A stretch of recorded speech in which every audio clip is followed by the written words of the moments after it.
The following video demonstrates how to replace the brake cable and sheaths on your Clicgear 8.0 cart.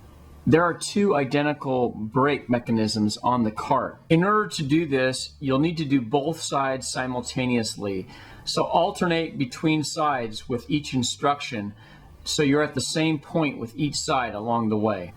This should take about 40 minutes for both sides along with this video. So please block that time out. So you're going to need a few tools. You'll need a Phillips screwdriver, a straight screwdriver, a 10mm socket with extension preferably, and or 10mm box end or open end wrenches.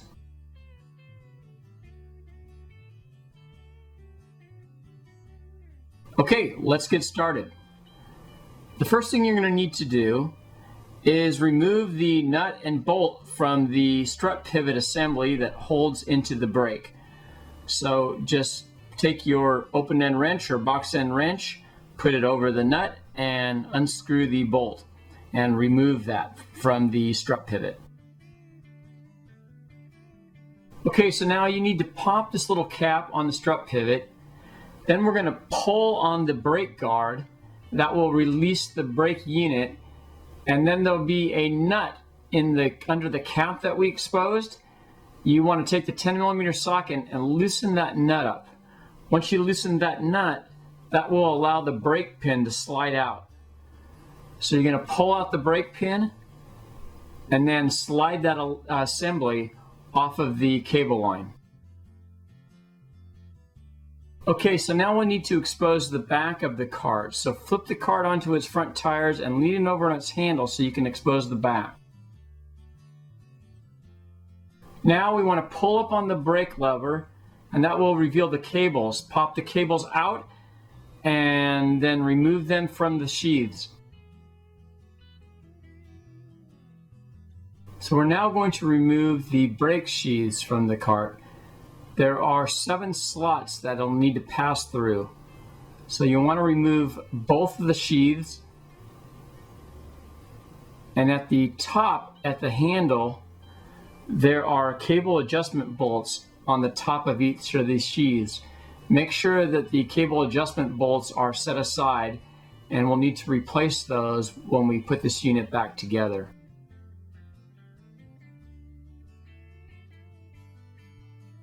Okay, so we're now going to reinsert the cable sheath.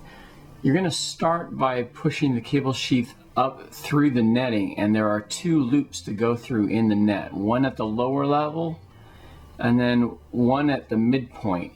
You want to feed it through those loops and then back up to the top.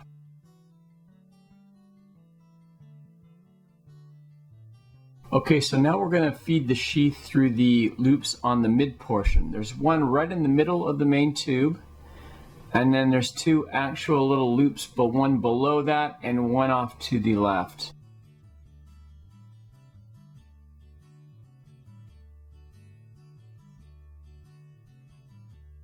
Okay, so now we're going to pass it through the 2 loops on the lower portion. One in the center, and then one on the strut. And you will see here on that lower right there where it's circled is where you want to pass it through. Please note that one sheath goes through the left strut and the other through the right strut. Okay, so now we're going to put the cable adjustment bolts back onto the top of the brake sheaths and then insert them into the brake housing on the top of the handle. Okay, so now it's time to reinsert the brake cables into the brake sheaths. So slide it down and then give yourself 3-4 inches of slack up on top and do the same on the other side. And once you have those cables, you can grab the handle, brake handle that is, and reinsert the top of the brake cables into the slots. And then push the handle in. Notice that the round part is facing towards you. Slide it down and then engage it. Okay, so we're now going to reassemble the brake area. So you'll need to turn the cart over, and it's easiest to work on a higher surface, although you don't have to at this time. Okay, we're going to insert the brake pin now. So you want to grab the brake pin, slide the brake cable through the adjustment bolt, and then push the brake pin into the strut housing and slide the end of the brake cable into the slot below the nut on the strut pivot housing.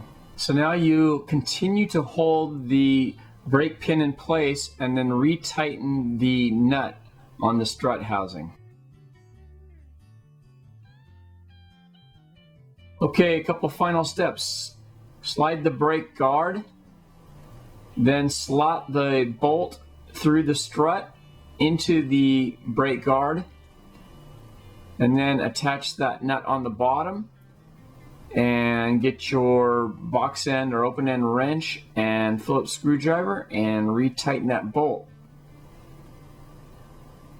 Once the bolt is tightened onto the nut, we'll want to replace the cap on the brake housing, and we're done.